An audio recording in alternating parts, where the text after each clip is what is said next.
What's going on, guys? Larry MF White here, and I wanted to come to you. What are we, 6 weeks into home quarantine now? And coming back at you with the business building tip of the week. And this week's super important. So, the first topic that I just want to touch on first, especially for anybody that's in the real estate industry, is just a little check in to let you know that defaults are coming, guys. With over 22 million Americans unemployed, 22 million Americans. Big banks are preparing to not receive repayment on many of their loans right now. So they're setting aside cash in advance to cover unexpected future loan losses. For instance, JP Morgan Chase, their profit fell 70% as it set aside an extra $6.8 billion for losses. It only expected prior to Corona to set aside about $1.5 billion. Chuck, how's it going over there, brother? Nice to see you, man. Another example, Goldman Sachs profit plunged 49% after it held an extra $1 billion to cover future loan fails. And Wells Fargo evaporated about $3 billion worth of profits on its own loss expectations. So this is what I'm telling you. The market's kind of in a standstill right now to the fact that there's no evictions, there's no foreclosures or anything. You have a number of people that are getting stimulus packages. You have forbearance agreements that are being exercised. That can be as little as 3 months. It can be up to a year at this point in time. So this is where we're positioning a lot of our agents on our team within our group to really think ahead, talking about 18 to 24 months. You're not going to see that anytime soon. And a lot of agents are not patient enough to wait for that 18 to 24 month. They'll apply for an REO or an asset manager account. And then they'll be like, oh, those people didn't give me any business. I'm out of here, right? And they don't do the follow-up. So the fortune is always in the follow-up that we've talked about in these weekly business building tips in the past. And no difference here when we're talking about asset managers or REO companies at the end of the day. So that's just kind of some housekeeping. This is a big topic of what we're doing with our teams and groups across the country. I would love to work with you in any way, shape, or form. So always reach out to me if that's a market that you're interested in. But keep in mind, it's probably 18 to 24 months out. Now, let's get into this week's business building tip. And it's absolutely critical, especially for realtors, because a lot of us are expressive, right? And we like being out there. We like talking with people. That's what kind of why we got into it. But we have to talk about your business financials, right? And this gets a little bit more into the operating side.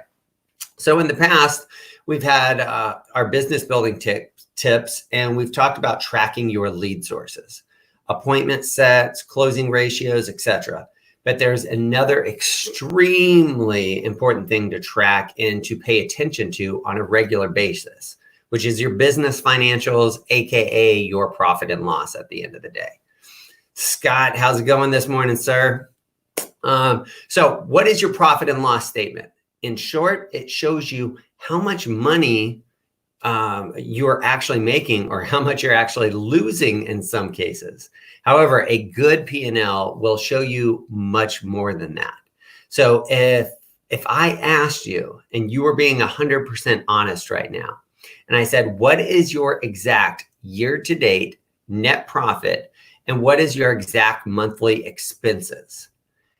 I would bet a lot of money that 95% of you would know. And that's not good or bad. It's just the situation that we're in right now. And as long as we know it, then we can change and modify and adapt moving forward. Now, a lot of people may have a good estimate, but it's not the actual figures. So I highly recommend that you review and run your profit and loss statement every single month, guys. And where do you start and what you should be tracking? Well, first, I want you to understand that this does not have to cost you any money. You don't have to go out there and hire an accountant or buy a QuickBooks program or anything like that. You can, and those are always an option, but you don't have to. Word, Excel documents will work just fine, especially as you're building that up and learning what to do. So here's a couple of things that I want you to have and track on a monthly basis when we're talking about your P&L. The first is to track and document your revenue. For realtors, this is going to be your commissions, right? I recommend that you break it down by buyers, sellers, rentals, as well as by each lead source that you're spending money on. This is going to show you where your revenue is coming from and how much exactly. And so we'll talk about why you want to track each of those sources here in 1 second.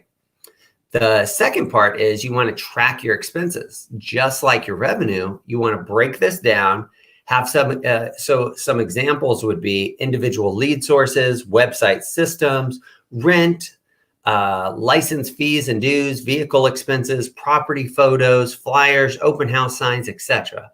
Make sure that you break everything down. As an example, let's say that you spent, X amount of dollars on a lead generation source.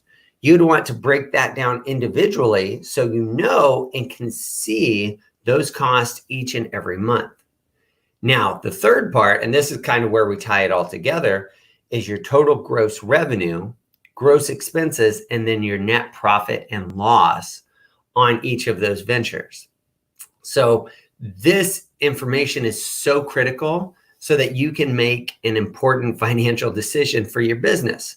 When you do this each and every month, it forces you to pay attention to your finances and see a true picture of what's happening in your business every single month.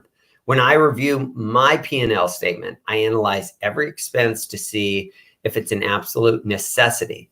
We're going through COVID-19 right now. We did this on our personal expenses as well. Last week, I did a live broadcast with Chris Petrie from Money Peach.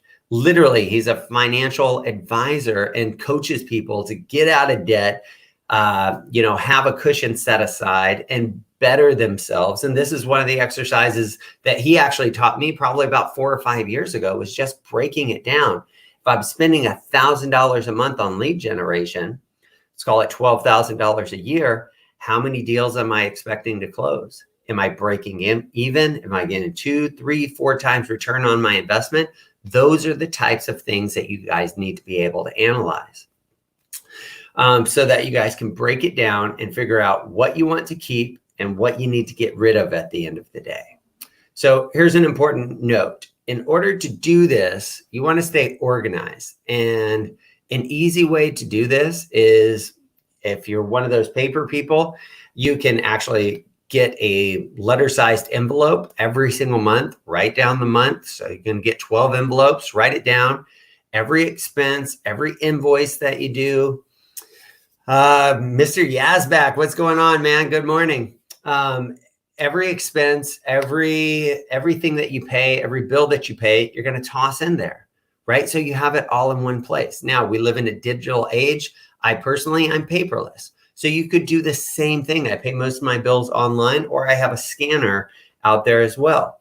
You could literally create a folder in your Dropbox or on your actual computer, labeled January, February, March, April, May, and drop it in there, right? And you could do it that way. So there's no right or wrong. You got to just do something that's actually going to work for you at the end of the day. So if you're not doing so already, guys, start running your profit and loss statements ASAP. I can't stress that enough. I can assure you that what you'll find is going to be a game changer. Do this in your personal finances as well, especially as we're stuck here at home. A lot of us get set up on these reoccurring monthly fees and stuff that we never even remember, because it's $9 here, $15 there, $49 there, and all of those things add up. If it's not adding a return on your investment, get rid of it. Hopefully this added some value to you guys here today. If you guys have any questions, comments, concerns, reach out to me, know your numbers, and I'm always looking for more talented team leaders across the country that can use our relationships, tools, and resources. If you're interested in doing more or growing a team, I would love to talk to you guys. That's all I got for you today. Have a great day, guys. Love you.